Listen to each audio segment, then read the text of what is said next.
Alright, I'm gonna have to let these cool for a little while.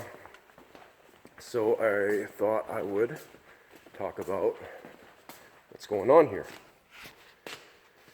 I got these weld out and they are going to be hot.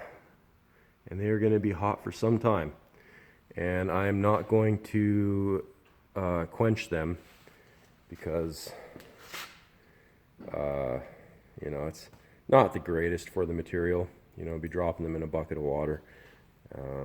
Not that these pieces in particular would really matter because, as I've stated before, these are just blocks.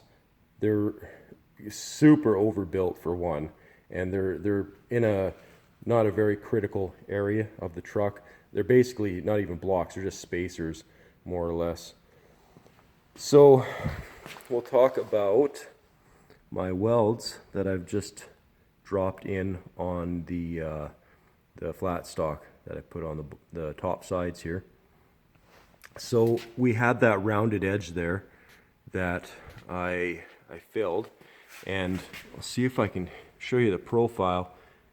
These welds, they wouldn't pass if this was something that was, I guess these welds just wouldn't pass, period, because you don't have that, that couple millimeters there, maybe a 16th or an eighth of an inch at least, that you would want to see come up, but I don't care because it's not crucial on this. These are so super overbuilt that I just need them to hold. I could have stitched these on, and that would have been perfectly fine. I could have done 1-inch stitches on each end and maybe one in the middle, and that would have been more than enough for this application. But I decided to fully weld everything here so that water can't get in.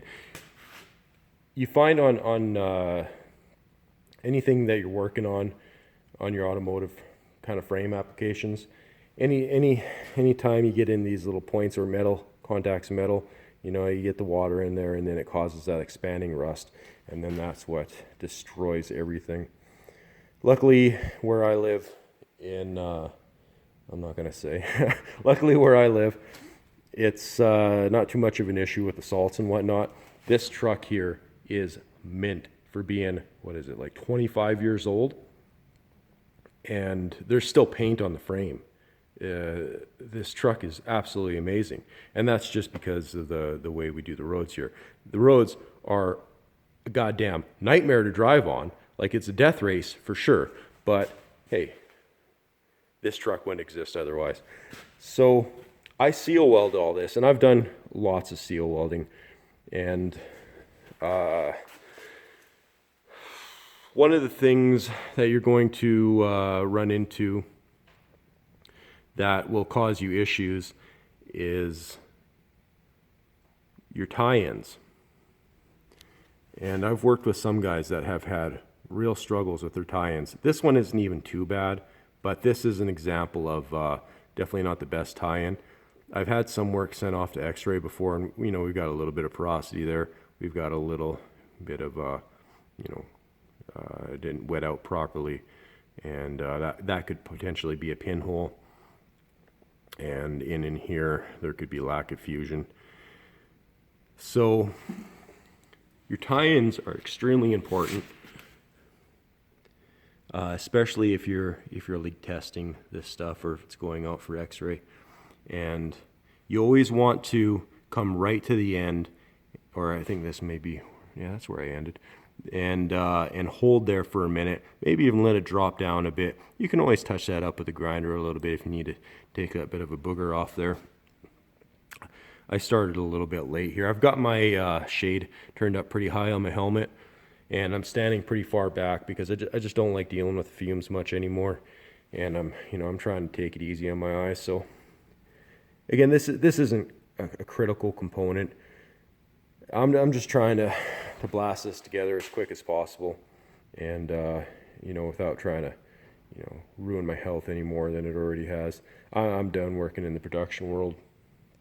I've put my time in.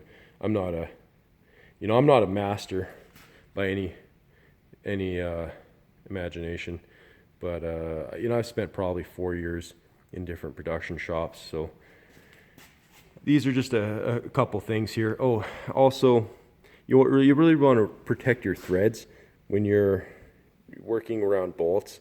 So this is something I just kind of set up here so the spatter stays off my threads, or else you'll be fighting with that.